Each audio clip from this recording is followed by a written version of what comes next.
Halo teman-teman, sekarang tanggal 31 Maret 2026 ya, hari terakhir untuk pelaporan SPT orang pribadi, namun diperpanjang dan gue ingatin lagi teman-teman ya, terakhir kali gue ingatin ada tiga hal yang tidak diperpanjang. Oke, gue share lagi. Jadi berdasarkan UU BP nomor 2 tahun 2026 ya, yang sudah ditindaklanjuti dengan apa tuh, Cap 55 atau apa gitu ya. Nah, SPT OP 2025 itu diperpanjang sampai 30 April 2026. Oke, jadi kalau Anda belum lapor SPT orang pribadi atau masih terkendala laporannya itu nggak masalah. Nanti aja, masih boleh besok di bulan April sampai 30 April. Oke, ada tiga hal yang paling penting hari ini terakhir guys. Yang pertama, batas mencetak surat NPPN ya. NPPN 2026 itu hari ini terakhir, tanggal 31 Maret 2026. Ada di websitenya Cortex DJP ya, tinggal di menu permintaan, menu layanan ya, layanan minta ke NPPN. Oke. Eh, Mengenai NPPN itu, siapa yang perlu mencetak? Yang perlu mencetak NPPN adalah seorang pengusaha atau seorang pekerja bebas. Yang lain nggak perlu. Siapa yang nggak perlu? Seorang karyawan murni, seorang trader kripto saham yang murni yang nggak ada penghasilan dari usaha atau pekerja bebas, atau seorang ibu rumah tangga, atau seorang yang sudah pensiun tidak bekerja, yang hanya menerima penghasilan dari deposito murni, itu tidak usah NPPN. Tapi seorang pengusaha dan atau seorang pekerja bebas dia wajib mencetak NPPN. Oke, NPPN tidaklah menggugurkan status UMKM PPh final seseorang, tidak ya.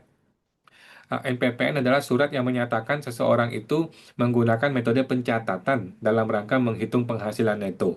Jadi seorang UMKM maupun bukan UMKM itu tetap wajib mencetak NPPN ya, NPPN 2026. Setelah lu cetak, kalau nggak pakai itu tidak masalah. Setelah lu cetak, kalau suatu hari PP 55 muncul revisinya juga tidak pengaruh sama sekali teman-teman ya. Jadi wajib dicetak NPPN untuk seorang pengusaha dan pekerja bebas. Seorang yang menggunakan PPh final 0,5% ataupun bukan, tetap wajib mencetak NPPN.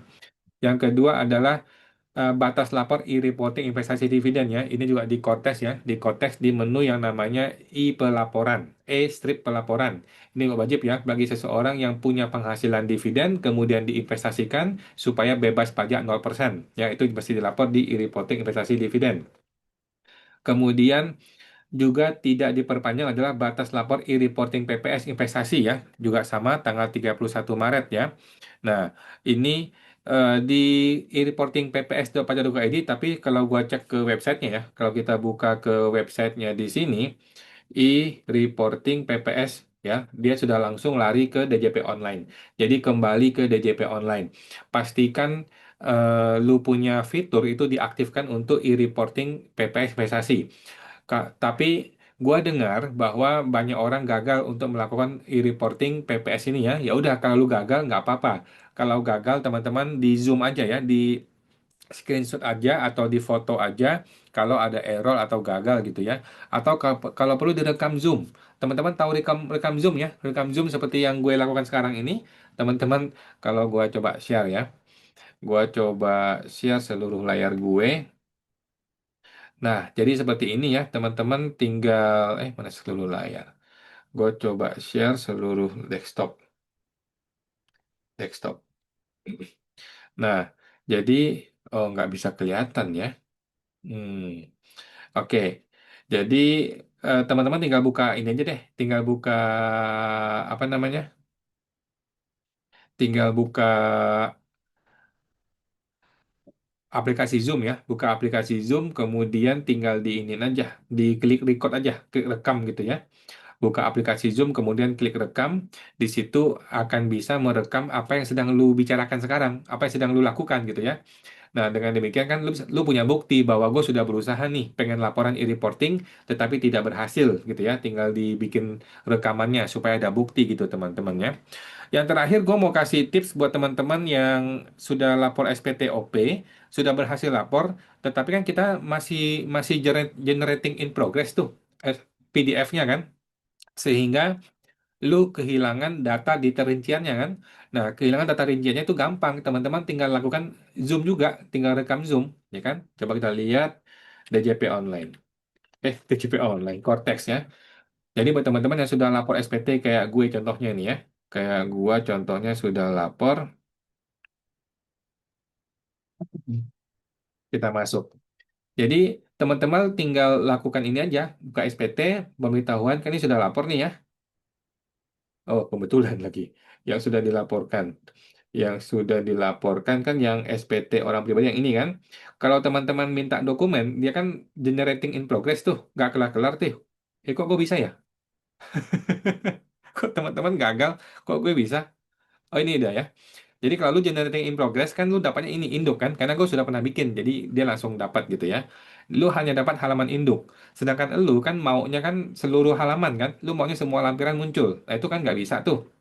Maka teman-teman tinggal klik ini aja, klik lihat ya, klik lihat. Nah ini dia, yang sedang kita buka ini Anda rekam menggunakan aplikasi Zoom teman-teman ya. Aplikasi Zoom direkam nih, tinggal dilihat dari atas ke bawah, kemudian diturunin lagi ke sini, supaya Anda bisa review. Suatu hari lu bisa review apa yang lu laporkan gitu ya teman-teman. Nah, ini sampai di sini, nah sampai G, kemudian sampai di bawah lagi. Nah, gitu aja. Jadi suatu hari Anda punya videonya apa yang lu laporkan. Oke, kita lihat lampiran satu. Lampiran satu. Nah, ini. Lampiran satu kan masalahnya adalah kalau lu screenshot itu kan nggak kelihatan semua. Maka ini lu tinggal putar nih, tinggal putar di sini nih. Nah, ke kanan ke kiri kelihatan satu ya kan, kemudian ini piutang kanan kiri, nah kelihatan ya kan, kemudian yang sekuritas ini panjang nih, nah ke kiri ke kanan, nah kelihatan kan, mundur ke kiri lagi, kemudian harta bergerak juga sama, harta tidak bergerak nih sama nih, putar ke kanan kelihatan kan, ke kiri kelihatan, kemudian harta lainnya nggak ada, ikhtisar, nah seperti itu teman-teman ya. Nah, ini oke, ini oke. Nah, ini oke. Nah, kemudian L2. L2 sama caranya, ini nggak ada kiri kanannya, jadi langsung ke dapat semuanya ya, dapat semua lampirannya. L3, ini juga dapat semua lampirannya. L4, ini, nah ini juga sama ya, dapat semua lampirannya, jadi nggak perlu kiri kanan, cuman bagian harta aja yang perlu kiri kanan. Udah, gitu aja teman-teman. Jadi lu punya arsip, apa sih isi SPT lu, nggak cuman dari foto, nggak cuman screenshot, tapi dari betul-betul dari sebuah video gitu teman-teman. Karena harta itu kan kalau di screenshot jadi nggak dapat kan, jadi bikin video kiri kanan. Nah gitu teman-teman, intinya SPTOP nggak usah khawatir, masih ada waktu sama 30 April, baik itu bayar maupun lapor ya. Ada orang bilang masih bayar dulu gitu, nanti lapor. Nggak perlu ya. Bayar maupun lapor sama-sama dimundur ke 30 April. Mengenai sanksi, nggak ada sanksi ya. Kalaupun ada sanksi akan dihapuskan, kata TJP. Kemudian, tiga hal dulu nih yang paling penting. Teman-teman ingat tiga hal dulu nih. NPPN, wajib cetak kalau Anda pengusaha atau pekerja bebas ya. Walaupun Anda 0,5% final, tetap wajib cetak NPPN. Dan NPPN tidak menghilangkan PPh final seseorang. Kemudian, e-reporting dividen, kalau lu ada dividen yang mau dibebaskan pajaknya. Kemudian batas untuk investasi juga hari ini ya. Kalau Anda ada dividen 2025, batas untuk menginvestasikannya juga hari ini. Dibeliin SBN, dibeliin deposito atau apa juga hari ini. Kalau lu pusing-pusing, udahlah lapor sebagai reporting sebagai tabungan aja. Toh tabungan pasti ada dong, ya kan? Supaya nggak pusing. Kemudian e-reporting PPS juga ada, cuman gua dengar ini masih error. Kalau error ya udah lu screenshot atau foto atau video untuk membuktikan screen errornya itu. Oke teman-teman ya. Dan terakhir tips untuk itu kan menggunakan Zoom aja supaya dapat videonya. Oke teman-teman, sampai jumpa. Semoga terbantu.